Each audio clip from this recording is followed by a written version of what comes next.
Happy Sunday morning. I'm going to remember to actually film today since the last 2 days I, didn't do that. So here we go. Bulletproof coffee, 10 grams of salted butter, 10 grams of coconut oil, and 1 tablespoon of half and half to start the day. And it is, I think, just before 8 a.m. So day off stuff.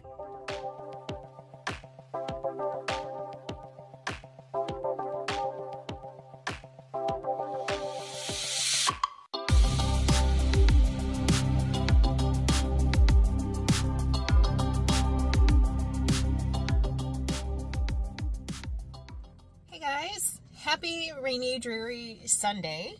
I just left the house for the first time this morning. It is my day off. I have a little bit of meat thawed and ready in the fridge, and I'm coming up to the grocery store to pick up a few things to go with it so that we can do a meal prep today. So that is the big plan for Sunday, is pick up some groceries, work on a meal plan, and get it going for the week. So that's what we're going to do in this video. I will include anything that I eat over the course of the day, just as part of the Make Consistency Challenge. But overall, the goal is meal prep, meal prep, meal prep, meal prep. It's time to adult. Today is the adulting day. So that's what we're doing. Groceries, meal prep. So if that's what you want to see, hang out with me. All right, groceries. So this is everything I picked up. I was very lucky, picked up 4 packs of Smithfield bacon. They're the 1 pound packs. They were all buy one, get one free, so they were only about $4 each. Some breakfast sausage links. These are just the traditional, not the maple or anything. Also buy one, get one, so I think they were like $1.70 each. These little cheesehead combo packs, Chainsaw loves to take those to school, so I picked up another pack of those.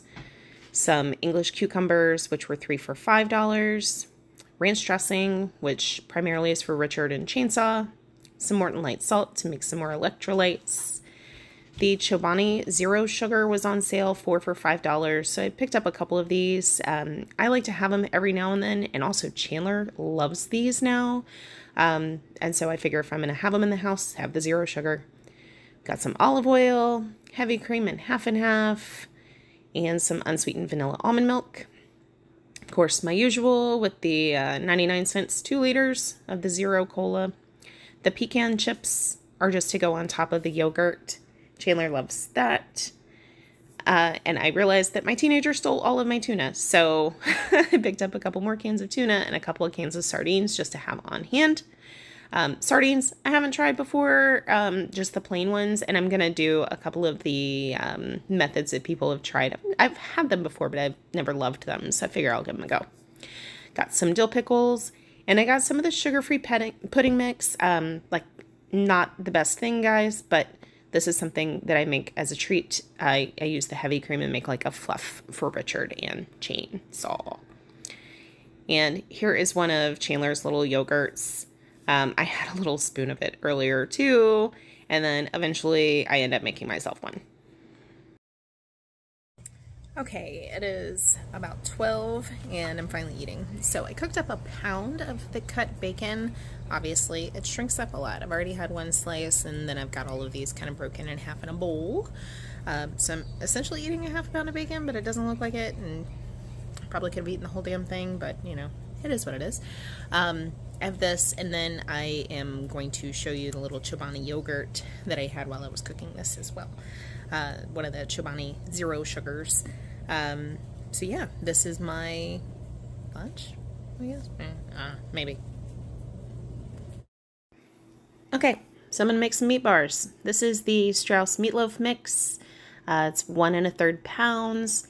And essentially, I'm going to make these in the air fryer. So I've got my little air fryer rack with some wax paper behind it just for convenience and cleanup.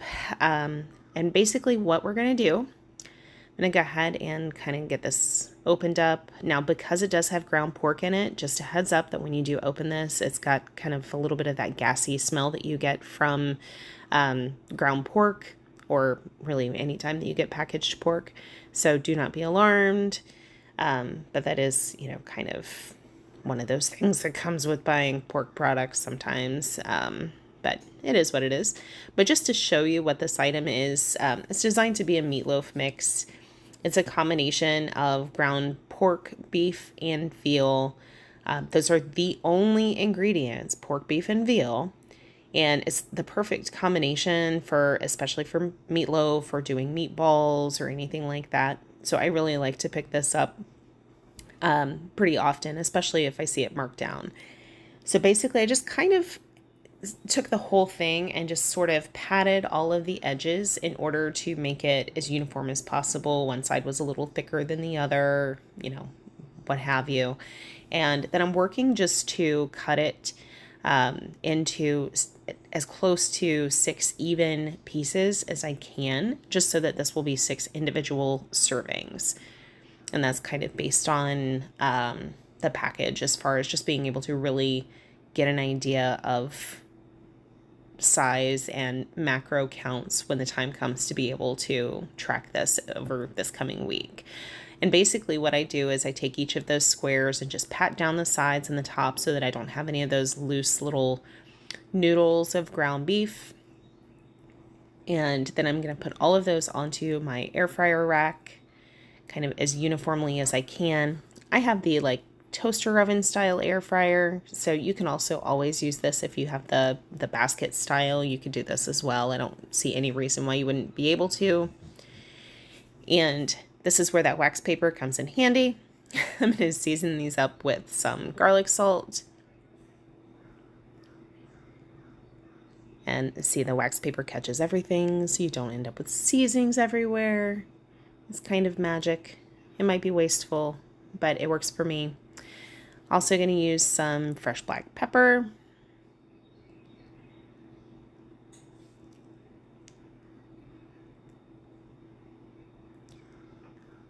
And kind of all my usual standbys. So fresh garlic powder. Now do keep in mind that these seasonings some of them have a small amount of carbs, so you may want to track them because of the amount that ends up on each individual one.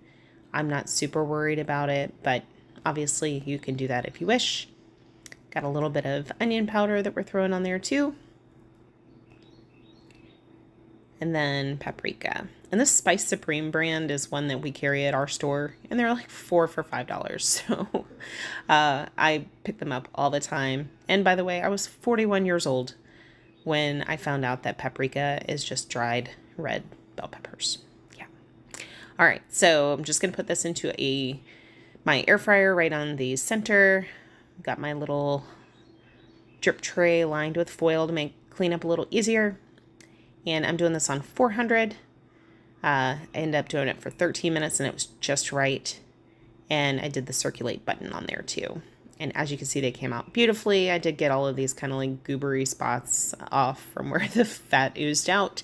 But yeah, they smell so good, and I'm so excited for those this week. So I have one other pack of the meatloaf mix, and for this I'm going to make some patties. I've got 1 large egg and a 1/4 cup of just regular grated Parmesan cheese. So other than spices, these are our only ingredients going into these patties. But like I mentioned, that meatloaf mix, I mean, anytime I see them with the sticker, I buy them, and they're just such a great buy, and the flavor is so good. So I'm just going to dump that into a bowl. And this big bowl is my favorite to do all of this mixing in. Dump in the Parmesan cheese. And we're going to dump in 1 large egg. Now, I like to add eggs sometimes when I'm doing different patties because I feel like it adds like a little bit of a crispiness to the edges when it fries. You can omit it if you wish. And just to make these savory, I'm adding a little bit of rotisserie chicken seasoning. A little bit of garlic salt. There is salt in the rotisserie chicken seasoning though too, so kind of lighter on both of those. And the usual suspects, garlic powder, a little bit of onion powder, and of course paprika. And naturally, black pepper. I really need my little shaky black pepper back, but all I have right now is the one with the grinder. All right, and of course, to make life easy, we're using some nitrile gloves. I know I've mentioned it a million times before, but I feel like these things are such a lifesaver in the kitchen, just as far as making things easier, making cleanup easier. I hate the feeling of having like ground meat on my fingers, like mixing it by hand or getting under my fingernails and that kind of thing. It just grosses me out. So I prefer to do it this way. Bust the yolk, and then we're just going to start mixing. And you just want to sit and mix with your hands until everything is super well incorporated. And it only takes a couple minutes. And this meatloaf mix is much more tender because of having the veal and pork. So it's actually a little easier to mix than just regular like ground chuck would be. And so once it's all incorporated, you're going to see even coloration and everything through there. And basically what I'm doing is portioning these out into 4 ounces each in order to make 6 4-ounce servings. So I used my digital scale just to try and make them a little bit more uniform in size, just so that they will cook more evenly. And so again, for tracking purposes, that I've got the right amount for each one. And I normally, like when we're grilling burgers, I will use the burger press to make them nice and uniform. But because I'm going to be doing these in the pan, I'm not super concerned, so I'm just flattening them out with my hand. And I'm just going to throw these right on this wax paper just to get them all prepped and ready to cook up in a skillet. All right, so now that I've cleaned that mess up, got my pan heating. This is just my normal like non-stick copper pan, getting it nice and hot. Now, because these patties have plenty of fat in them by themselves, I don't use anything else in the pan. I just get it to a nice temperature. And then we're going to go ahead and put 3 in here at a time.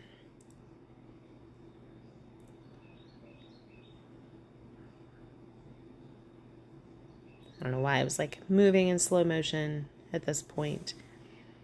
And then once they've browned on that side, we flip them over.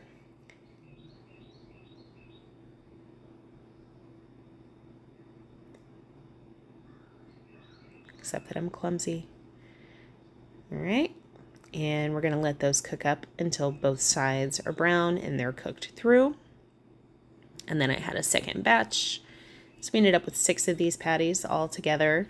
So 6 4-ounce servings to get us through the coming week. As you can see, easy peasy. All of this only took a few minutes. I think total they probably cooked for about 6 minutes each pan. 3 to 4 minutes on each side is about where we ended up with that. All right, last but not least on this was the chicken. So I have 4 large chicken breasts that I had to use up. And just showing you real quick, I do trim off all of the kind of gristly pieces. It's not for the sake of removing fat. It's really just that I hate biting into these little kind of chewy, gristly pieces on chicken breasts. So I kind of slice them out of the way. And then I take the chicken breast and flatten it down and split it lengthwise. This is something definitely to be careful doing. In my youth, sliced open the palm of my hand doing that. So just do that, split them up. I did the 3 others in the exact same way, just trimmed everybody down. And this is pretty much how we do chicken almost every single time we cook it. We split it lengthwise like that just because it ends up giving us more manageable portion sizes. I feel like, 1 chicken breast, these days they're massive. And so this way, you're kind of splitting it into 2 more appropriate serving sizes without having just, like 15 ounces of chicken at one time. They're just huge. So got all 4 of them trimmed down and split and put into the bowl. And now I added the light so you'd be able to see the spices that I add. So we're going to add a little bit of olive oil. Now, I know there are differing opinions about olive oil and heat. I'm not ultra concerned with it, but if you are, then you could certainly use beef tallow or something like that, or bacon grease even would be delicious. I'm going to season, and notice I have 1 dirty glove, 1 clean glove. So I did a little bit of garlic salt, a little bit of this complete seasoning. I picked it up on sale the other day, and now I want more because it is so delicious. It's like garlic and cilantro and so many flavors in there. We're going to add some garlic powder, which, no big surprise, I'm getting to the bottom of that guy. Usual suspect here, paprika.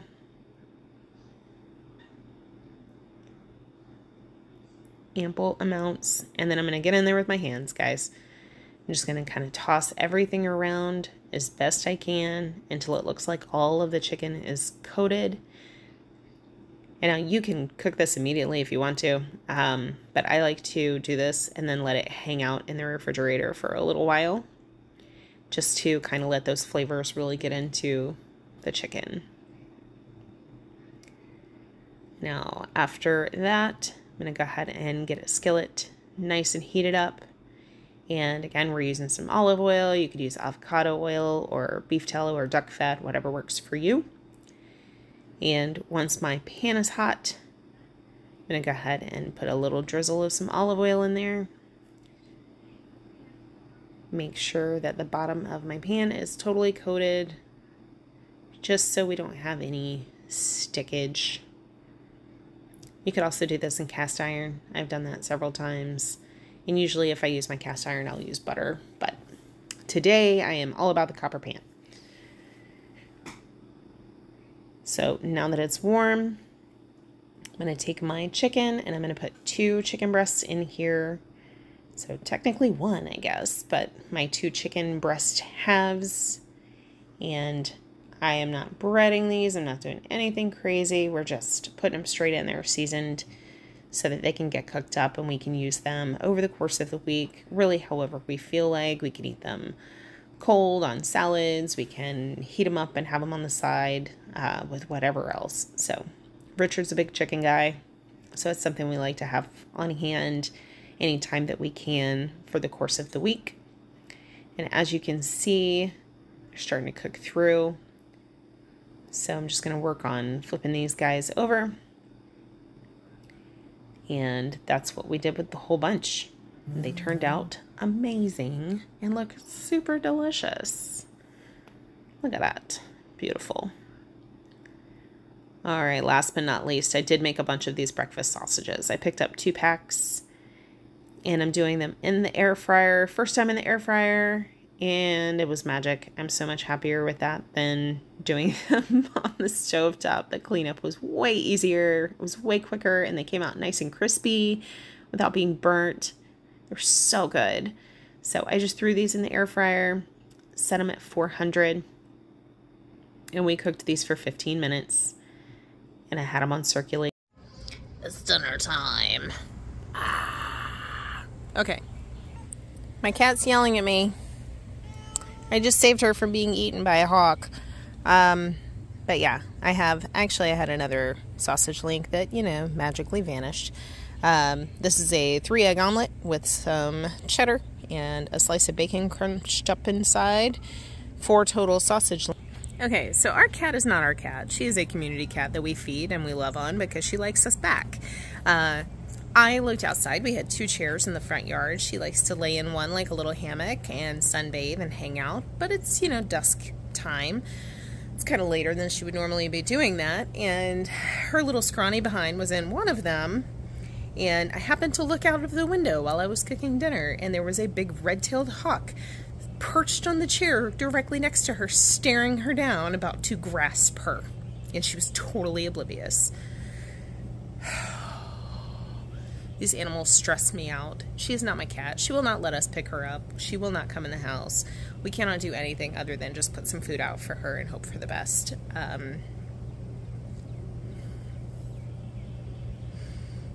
Hawks are my favorite birds next to crows, but I would have fought that thing with my bare hands. Just saying. All right. I'm gonna go eat. Bye.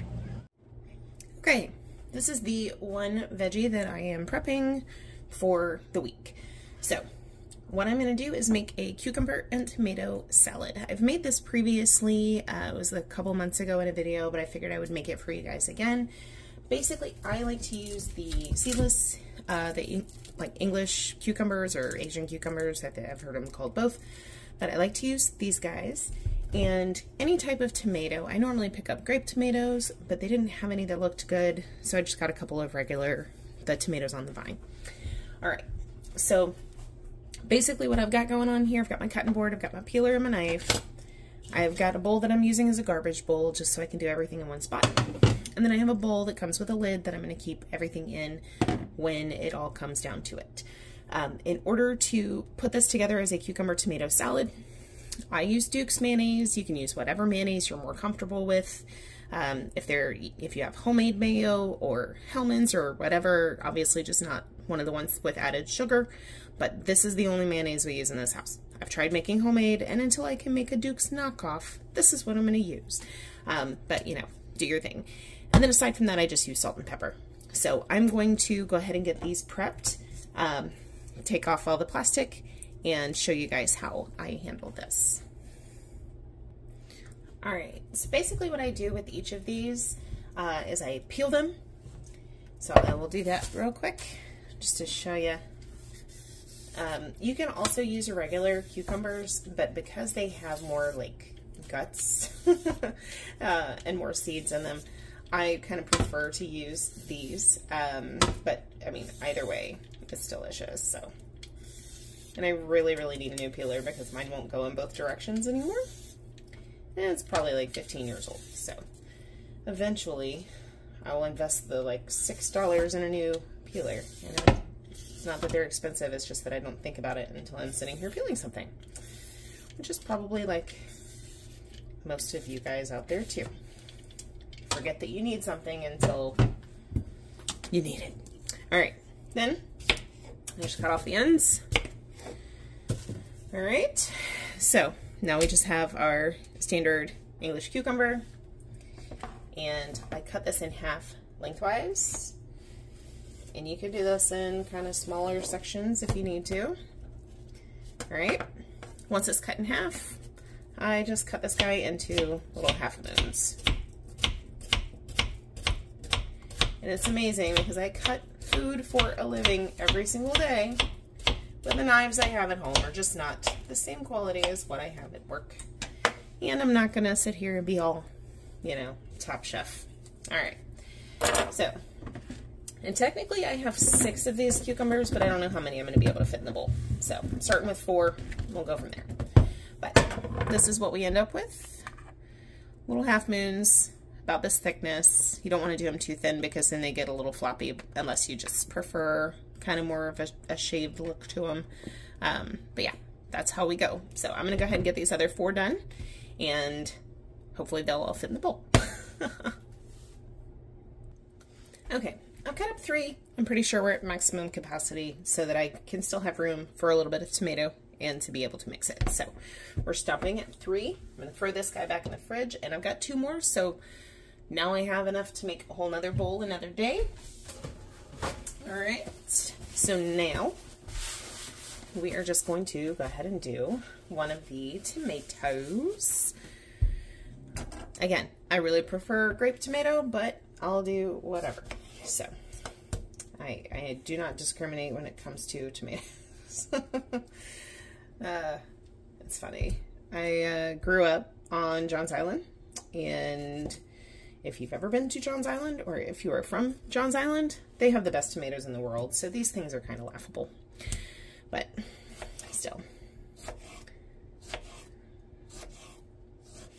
And I'm basically just going to kind of do these guys in little bite-sized chunks and toss them in with the cucumbers.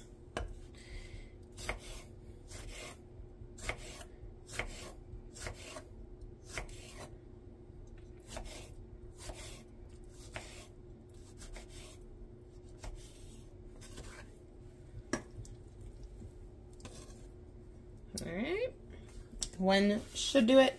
If you love tomatoes, add more. Ain't no thing. All right, so here we go. This is what we've got happening so far. All right, if you prefer to measure, you certainly can, but for this whole thing, we're probably looking at about a ½ cup of mayonnaise, because as you add it, My silverware drawer is like, oh, squeaky. But as you mix everything together, you get a little bit of that liquid from the tomato and the moisture from the cucumbers. And both of those start to lend additional moisture too, to help make that mayonnaise a little bit soupier. So we're going to start with about a 1/2 cup. So each one of these heaping spoons is about a 1/4 cup. I measured previously. Like, I don't know, a 6 times. All right, I'm going to add plenty of salt. Use the salt of your choice. We prefer kosher around here.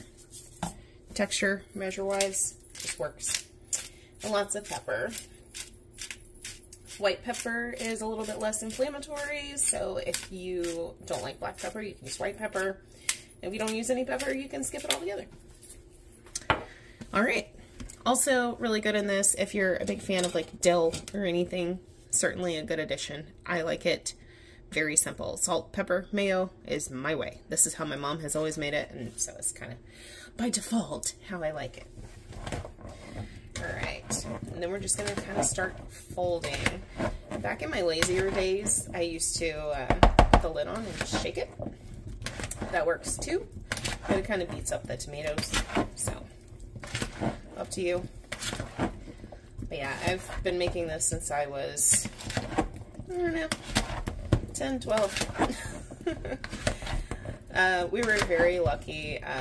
So as a kid, we had a garden in our backyard, and prior to that, my grandfather was a farmer. He had a large farming business on Johns Island, and a U-pick and roadside stand, and so we always had fresh produce as a kid.